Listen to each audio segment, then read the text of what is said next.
여러분 안녕하세요. 얼음공장입니다. 오랜만에 인사를 드려요.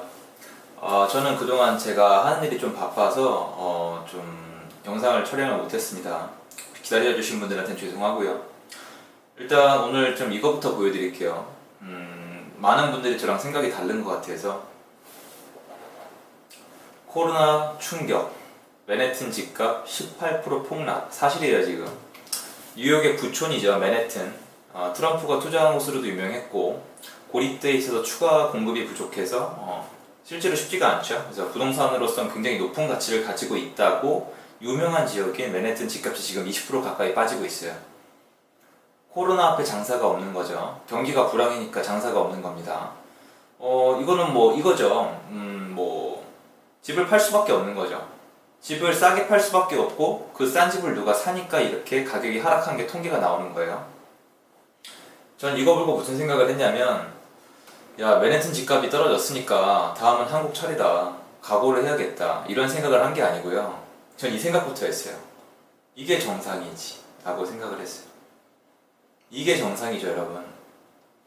자유경쟁 시장에서 외부발 충격이 심하게 가해졌고 사람들이 힘들고 지금 도산할 기업들이 기다리고 있는데 집값이 올라가는 게 정상인가요? 저는 정상 아니라고 보거든요. 근데 여러분, 재밌는 게 있죠. 미국이 부동산 규제가 있나요? 없습니다. 미국은 열심히 살아서 집을 팔고 판 집보다 더 비싼 집으로 옮겨갔을 때 세금에 대한 혜택을 줘요. 나라 모토 자체가 열심히 일해서 성공해서 위로 올라가서 네가 원하는 어떤 욕심, 야망을 이뤄라, 기회의 땅이다, 이런 게 있습니다.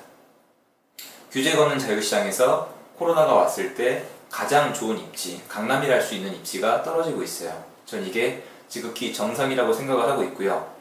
그런데 어떻게 한국 부동산은 떨어지는 게 아니라 오히려 올라가고 있을까요? 왜 올라가고 있을까요? 저는 그 생각을 여러분이 한 번쯤 해보셨으면 좋다고 생각을 해요.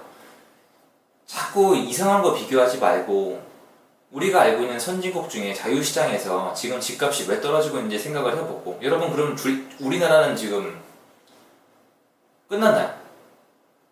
그 코로나가 끝났나요? 안 끝났잖아요. 근데 왜 집값이 계속 올라가고 있을까요? 그런 부분들이죠. 그 일환이죠.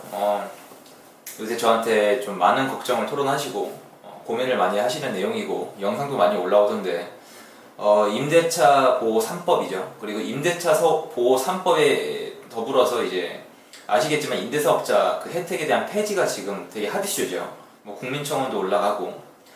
근데 여러분, 이게 어떤 그 정부의 취지를 비난하는 것도 좋고 나의 의견을 내는 것도 좋지만, 일단은 우리 한국은 아직 자본주의 자유시장이잖아요. 그러니까 이게 나한테 어떤 영향을 미칠지도 한번 생각을 해보셔야겠죠. 여러분, 임대차 보호 3법이 시행되면 어떤 일이 일어날까요? 쉬워요. 되게 쉬워요. 옛날에 89년도에 임대차 특별보호법 만들어지면서 임대차 보호법이 강화가 됐어요. 1년 계약에서 2년 계약으로 늘어났거든요. 자, 그 결과 어떻게 됐다? 전세금이 25% 증가했다. 물론 어느 정도 시간에 걸쳐서 증가를 했죠. 이번에 차이점이 뭐가 있죠? 그때는 소급 적용을 안 했어요. 새로 사는 집부터 적용이 됐기 때문에 그게 적용이 되는데 꽤 오랜 시간이 걸렸어요. 이번에 어떻게 될까요? 소급 적용을 하면은 지금 집을 갖고 있던 분들조차도 2+2나 5% 이상 상한제나 이런 것들을 못해요. 신고해야 되는 건 당연한 거고요. 그러면 일반적인 사람은 이렇게 생각할 수가 있어요. 야, 이제 5% 이상 못 올리고 4년 동안 살게 해야 되니까 이 전세가 잡히겠네. 이거는 자유시장에 대한 생각을 안 하는 경우예요. 여러분, 이게 우리는 다 똑같은 국민이에요. 집주인도 임차인분도 계약서에 이름이 다를 뿐이지 대단한 사람 아무도 없고요. 못난 사람도 없어요. 그런 거 없습니다. 계약서의 차이일 뿐이에요. 본인의 선택이라고요. 그러면 임대인 입장도 생각을 해봐야죠. 임대인 입장에서 이렇게 되면 어떻게 할까요? 그냥 어쩔 수 없으니까 다 포기하고 5% 인상률 꼬박꼬박 지키고 세입자 2+2 4년 지키고 아무 욕심 없이 다 내려놓을 것 같으세요? 역사적으로 그렇게 돌아간 적은 없어요. 가진 자는 반드시 본인에게 어떤 가해진 어떤 데미지나 세금을 밑으로 전가해요. 시간이 약간은 걸리지만요. 이거는 나중에 전세금 폭등으로 이어질 가능성이 매우 높아요. 왜냐면 지금 가뜩이나 전세가 부족하거든요. 여러분 생각을 해보세요. 잘 생각을 해보세요. 전세가 지금 부족해요. 이미 시장에 안 나가보신 분들이 또 이상한 얘기를 하겠죠. 전세가 부족한데 여러분, 전세를 구하는 게 선택이에요, 의무예요? 의무예요. 가족을 이끄는 분들은 분명히 아실 겁니다. 의무예요. 의무인데 전세가 없어요. 전세가 없는데 알고 보니까 이 사람이 전세를 안 놀라는 게 아니라 이상한 법에 걸려서 못 놓고 있는 거예요. 어떻게 될 것 같으세요? 이상한 현상들이 벌어져요. 참고로 여러분, 유럽의 일부 국가는 임대인이 임차인을 고를 때 인터뷰를 봅니다. 집이 너무 귀해서 이 사람이 앞으로 10년 동안 월세를 잘 낼지 건전한지 혹시 문제는 없는지 내가 인터뷰를 봐요. 집주인 앞에 가서 인터뷰를 보셔야 돼요. 말도 안 된다고요? 아니에요. 그게 임대차 보호법이었어요. 자, 그리고 이웃나라 일본이죠. 일본 같은 경우에는 과거에 주택이 지금 남아있는지 모르겠어요. 그게 책에서 읽었었는데 그게 뭐였냐면 임차인이 임대인한테 뭐였더라? 복비 비슷한 걸 내요. 그러니까 임차인이 임대인한테 이 집에 들어갈 때 장기간 잘 살 수 있는 건 맞는데 현금으로 돈을 내야 돼요. 왜냐면 그게 그렇게 돼요. 기득권자들이 계속 자기 이 집을 운영하다 보니까 그런 부작용들이 생겨날 수도 있고 이 법에 벗어나서 임대를 안 놓을 수도 있고 그리고 새로 놓게 되시는 분들은 굉장히 올려버릴 거예요. 그러니까 이런 집이 임대차 3법이 완벽하게 적용된 집이 여러분한테 그렇게 많이 가지 않는다니까요. 이거 여러분 지금 분양가 되게 싸거든요. 분양가가 무척 싸요. 지금처럼 분양받기 좋은 시장이 없거든요. 그래서 분양을 풀어주고 서민 정책을 내놨잖아요. 그래서 여러분 몇 분이나 지금 분양을 받으셨는데요. 그거예요. 소수의 희생과 소수의 혜택일 뿐이에요. 전체를 놓고 보면은 마이너스라고요. 이것도 마찬가지예요. 분명히 여러분 말씀하신 대로 소수의 혜택을 받는 임차인분들이 나올 거고요. 소수의 데미지를 받는 임대인도 나올 거지만 전체 시장을 봤을 때, 역사를 봤을 때도 얘는 전세금이 올라갈 가능성이 굉장히 높고 그렇게 될 거라고 생각을 합니다. 다음 거 보시면요. 이거죠. 임대사업 혜택 소급 폐지, 전세 무한 연장, 위헌 넘나드는 입법. 저는 이 위헌 얘기 안 할 거예요. 제가 판단할 부분이 아닙니다. 여러분 이게 임대사업자가 5% 이상 못 올리는 게 아니에요. 이건 확실히 해두자고요. 못 올리는 게 아니에요.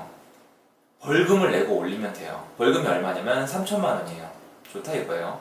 근데 여러분 지금 혹시 그거 아세요?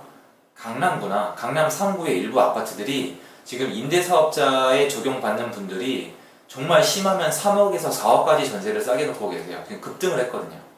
3억에서 4억 지금 싸게 놓으시는데 나중에 계속 이런 식으로 가면은 그 차익이 5억, 6억 이렇게 올라갈 거예요. 근데 그분들이 5% 상한선을 지금 가만히 지키고 있는 이유가 뭘까요? 여러분 설마 강남에 20억, 25억짜리 집을 가지고 계신 분들이 벌금 3천만 원이 무서워서 전세금 5억, 6억을 더 안 올려받는다고 생각을 하세요? 아닙니다. 아니에요. 그분들이 받는 지금 그 혜택 때문에 참고 계시는 거예요. 혜택 받는 게 뭐가 있죠? 일단 종부세 합산 배제되죠. 그리고 장특공제 되죠. 그리고 양도세에 대한 혜택도 있고요. 재산세에 대한 혜택도 있어요. 혜택이 많아요.